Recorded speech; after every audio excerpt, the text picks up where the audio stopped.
America's relationship with Canada is crumbling before our eyes, and it's about to get much worse.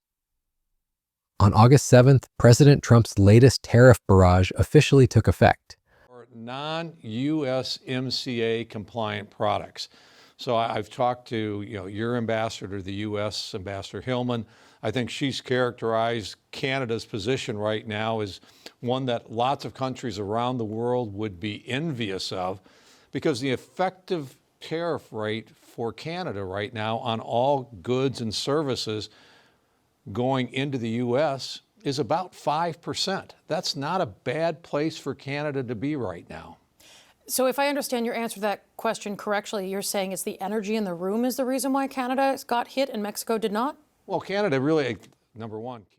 But according to U.S. Ambassador to Canada, Pete Hoekstra, Canada is actually in what he calls an enviable position, with an effective tariff rate of only 5% on all goods and services going to the U.S., despite the new 35% tariffs on non-USMCA compliant products. He emphasizes that many countries would want Canada's current trade position. Yet this isn't just another trade dispute. This is the systematic destruction of one of America's most crucial economic partnerships, and the consequences are starting to pile up in ways Trump never anticipated. So what exactly is happening between these two nations? And why are economists warning this could trigger the very recession Trump claimed his tariffs would prevent? To understand the magnitude of this economic divorce, we need to look at what Canada actually meant to America. Despite having only 11% of the U.S. population, Canada was America's single largest importer of goods and second largest foreign investor. The relationship was so symbiotic that Canadian trade accounted for a staggering 67% of Canada's GDP, making it one of the most trade-dependent relationships in the developed world. Trump's tariffs have systematically dismantled this partnership. He slapped Canadian steel and aluminum with up to 50% tariffs, hit pharmaceuticals and autos with 35% tariffs depending on components, and created a web of levies that economists say have no basis in economic reality. These are the highest tariffs since the 1930s Great Depression. Brazil faces 50% tariffs, Switzerland 39%, India 25%, and the EU 15%. The Yale Budget Lab estimates these tariffs will cost the average American family $2,400 per year, affecting everyday products like computers, electronics, clothing, shoes, watches, wine, and toys. The human cost is already visible. General Motors Canada, a subsidiary of American GM, has announced layoffs directly triggered by these tariffs. And that's just the beginning. These tariffs will soon jack up prices on $3 billion worth of Canadian pharmaceuticals that Americans consume each year. How much is this going to cost average Americans?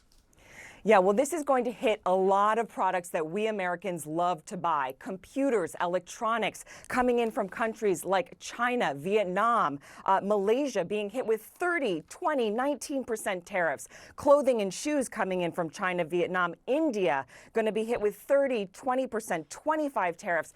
Watches now on the list because of Americans' love for Swiss watches. That's going to be tariffed at 39%. Alcohol coming in from the European Union, countries like France and Italy. That's wine and spirits going to be tariffed at 15%, and toys being tariffed at 30 to 20% coming in from China and Vietnam.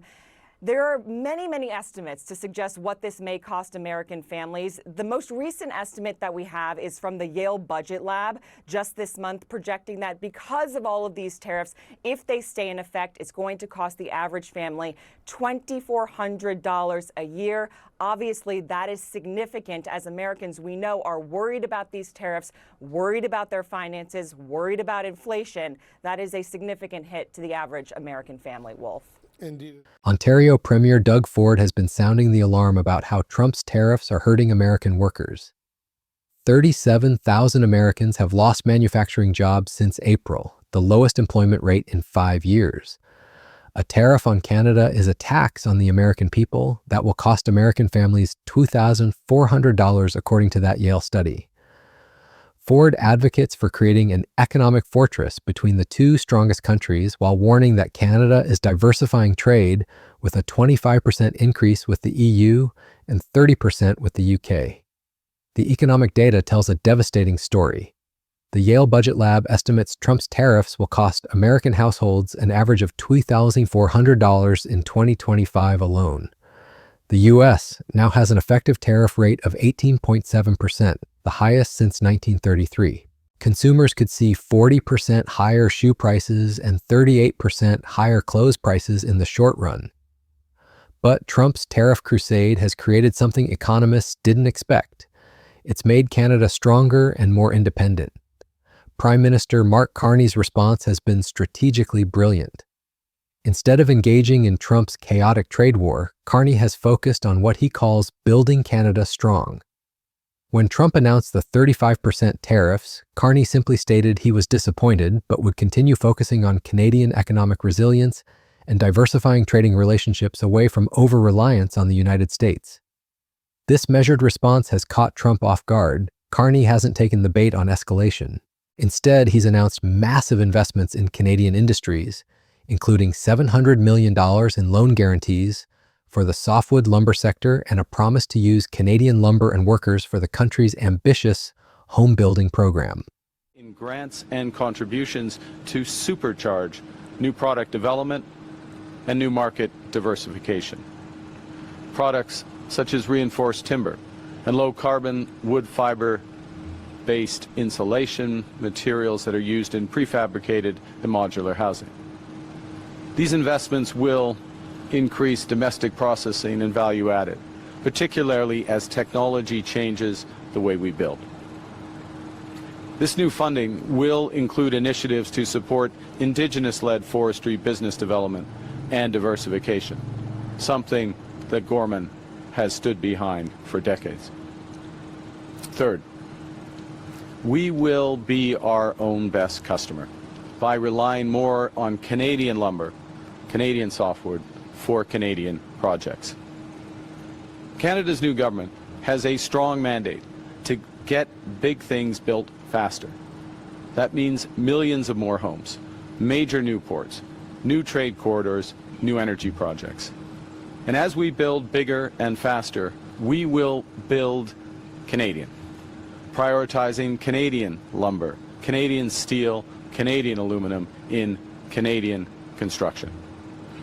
Canada's new government is working to double the pace of new home building to almost 500,000 new units a year over the course of the next decade. That alone could double the use of Canadian softwood lumber in new residential construction, an increase of almost 2 billion board feet, and double the demand for structural panels, an increase of nearly 1 billion square feet. To help realize that potential, this fall we will launch Build Canada Homes. Build Canada Homes will start by getting the government back in the business of building deeply affordable homes, and in the process catalyze a new housing industry using Canadian technology, Canadian lumber, and Canadian workers.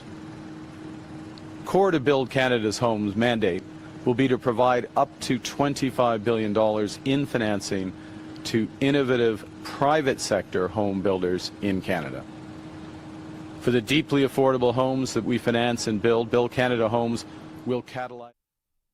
The Build Canada Homes program will provide up to $25 billion in financing to innovative private sector home builders. The initiative aims to double the pace of new home construction to 500,000 units annually over the next decade, creating enormous sustained demand for Canadian lumber products, while prioritizing Canadian materials, technology, and workers in construction projects. Most tellingly, Carney has even suggested he's open to removing some Canadian tariffs if it would help Canadian industries, not as capitulation to Trump, but as a strategic economic move. The contrast couldn't be starker. While Trump rages on social media about tariffs bringing in billions of dollars, conveniently omitting that American companies pay those tariffs, Carney is quietly building economic alternatives that reduce Canada's dependence on the volatile U.S. market. States is tariff-free. That's our exports to the United States, that's U.S. exports to Canada. And we recognize that. We recognize very much the United States reaffirmation of this core element of CUSMA or what they would call USMCA. So it's important to preserve that. It's important to reinforce that. And part of our discussions is about that. We are also very cognizant that in about 9 months from now, the first review of USMCA, CUSMA as we call it, will begin between the three parties. So there's a bigger picture there. The third thing, just from context, is we've always said that we will apply tariffs where they had the maximum impact in the United States and a minimum impact in Canada. And so we don't automatically adjust. We look at what we can do for our industry that's most effective. In some cases, that will be to remove tariffs. We have removed some tariffs over time so that, for example, the auto industry can function more effectively. And we'll look at opportunities to do so, because in the end, we're looking at having the best impact in Canada.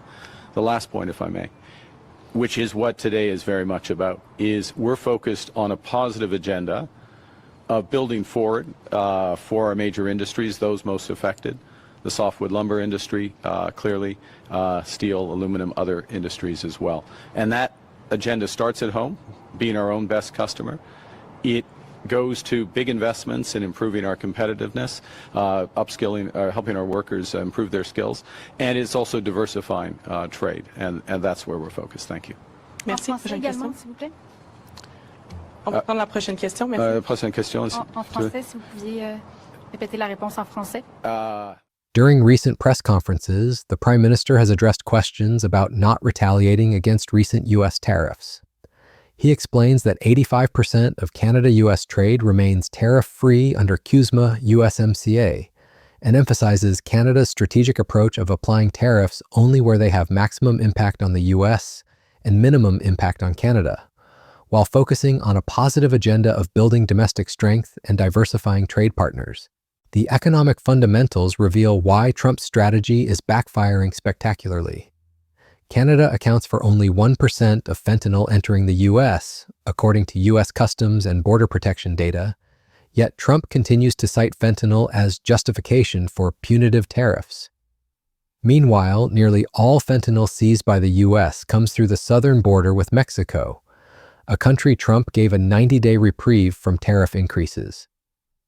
The Peterson Institute for International Economics found that Trump's tariffs significantly reduce both U.S. and global economic growth, while increasing inflation. The study shows these tariffs disproportionately hurt U.S. agriculture and durable manufacturing by reducing output, employment, and increasing prices. Canada's economy, meanwhile, is showing remarkable resilience.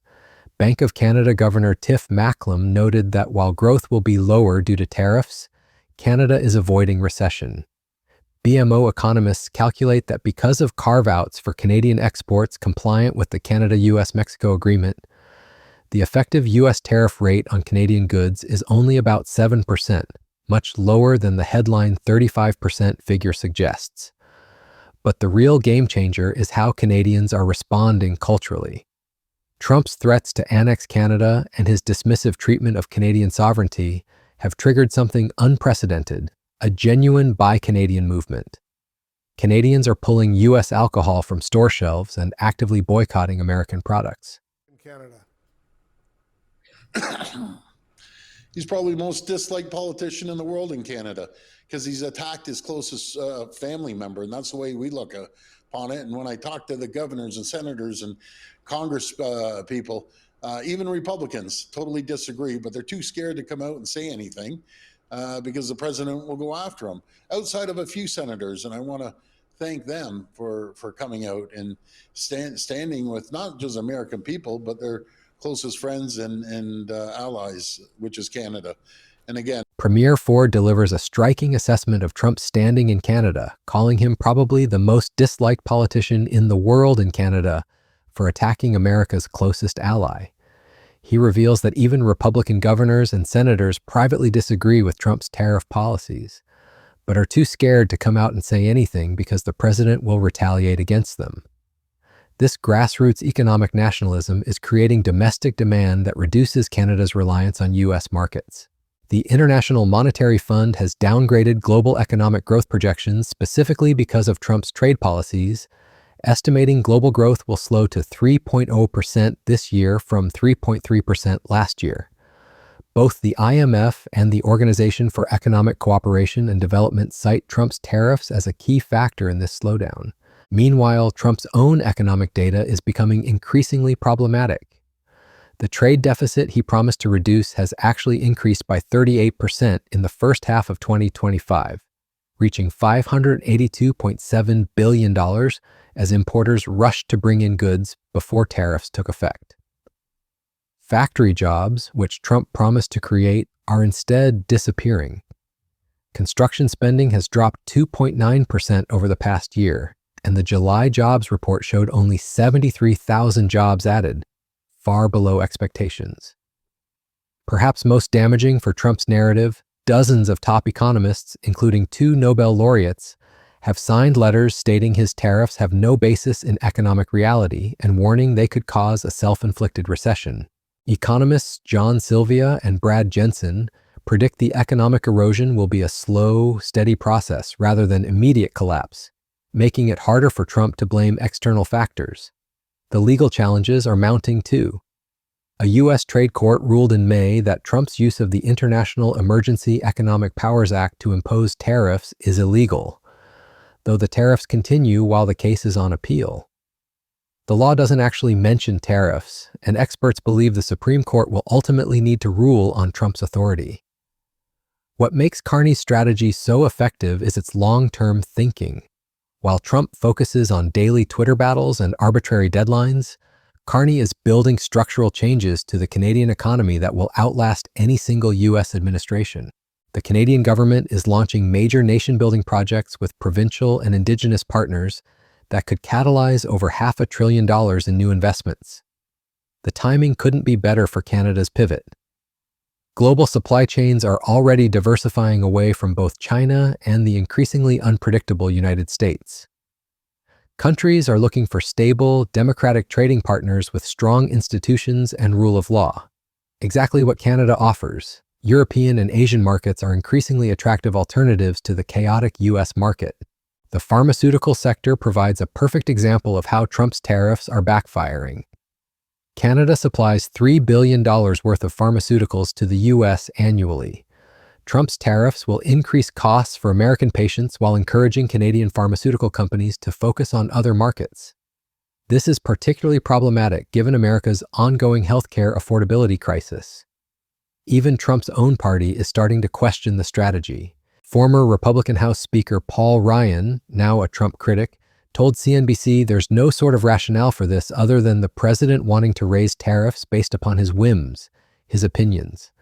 The contrast between leadership styles is stark. While Trump fires Bureau of Labor Statistics commissioners for releasing unfavorable jobs data, Carney focuses on evidence-based policymaking. While Trump threatens to make Canada the 51st state, Carney builds international partnerships that strengthen Canadian sovereignty. The broader implications extend far beyond trade. Trump's treatment of Canada, a NATO ally, G7 partner, and America's longest-standing peaceful neighbor, sends a message to other allies about the reliability of U.S. partnerships. This is particularly problematic as the U.S.N. needs allied cooperation on issues ranging from China to climate change to global security. What's emerging is a fundamental realignment of North American economic relationships. Instead of the integrated North American economy that previous administrations built through NAFTA and its successors, Trump is creating separate, competing economic blocs. Canada is increasingly looking north to the Arctic, west to Asia, and east to Europe for economic partnerships. The Arctic dimension is particularly significant. As climate change opens new shipping routes and resource extraction opportunities in the Arctic, Canada's strategic importance will only grow.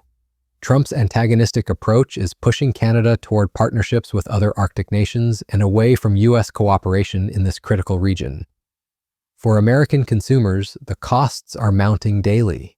The Yale Budget Lab's calculation that tariffs will cost the average household $2,400 annually understates the true impact because it doesn't account for the broader economic slowdown these policies are creating.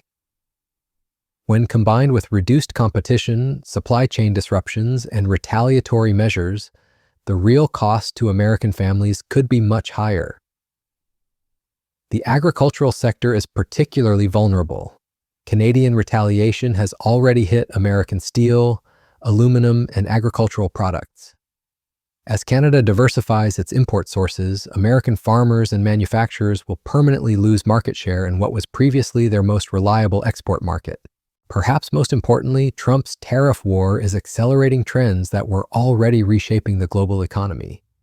The move toward regionalization, the search for supply chain resilience, and the premium on political stability in trading relationships, all of these favor countries like Canada over the increasingly erratic United States. The irony is that Trump's America First policies are making America less competitive and less influential globally. By alienating reliable partners like Canada, Trump is forcing other countries to build economic relationships that exclude the United States. This is exactly the opposite of what a successful trade policy should accomplish. Carney's patient, strategic approach is already paying dividends. While Trump burns bridges, Canada is building them. While Trump creates uncertainty, Canada offers stability. While Trump threatens and blusters, Canada delivers results. The lesson for other countries dealing with Trump's trade chaos is clear. Don't take the bait. Carney has shown that measured responses, long-term thinking, and focus on domestic strength are more effective than engaging in Trump's Twitter diplomacy. As this economic divorce continues, the costs will become increasingly clear. Americans will pay higher prices for everyday goods while losing access to reliable, high-quality Canadian products and services. American businesses will lose their most important foreign market and investment partner, and America's global reputation as a reliable partner will continue to erode. Meanwhile, Canada is building a more diversified, resilient economy that will serve its citizens well, regardless of who occupies the White House. Carney's response to Trump's tariff tantrum may go down in history as a masterclass in strategic economic diplomacy, showing how a smaller country can not only survive economic bullying but emerge stronger from it. The real question now is whether other American allies will follow Canada's lead in reducing their dependence on an increasingly unreliable United States. If they do, Trump's tariff war may ultimately succeed in achieving the opposite of its stated goals, not making America great again, but making America irrelevant in the global economy it once dominated.